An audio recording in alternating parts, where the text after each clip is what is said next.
स्वामी विवेकानंदांचा जो जन्म आहे तो मकर संक्रांतीचा दिवस आहे आणि नाव ठेवण्यात आलेलं आहे नरेंद्र.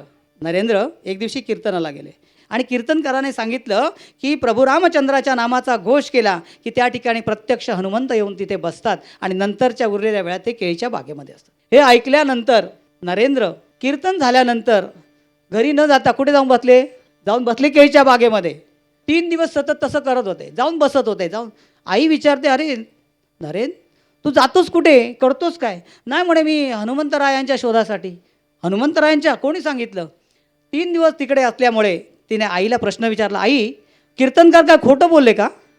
आता ती आई आहे, संस्कार करते आहे. योग्य वयात योग्य संस्कार कसे करतात, शिक्षण आणि संस्कार चांगले जर झाले तर मूल कसं चांगलं निपजतं, या राष्ट्राचं उत्तम नागरिक होतं, हे या आई वडिलांकडून शिकावं आपण.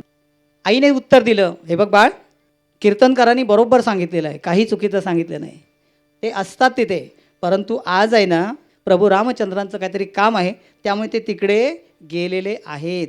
दुसऱ्या तिसऱ्या आईने काय सांगितलं असतं, अरे काय नको ते प्रश्न विचारतो, एवढ्या लहान वयात कथलं ते राम आणि कथलं हनुमान, अभ्यास कर. पण ती आई कोणाची होती?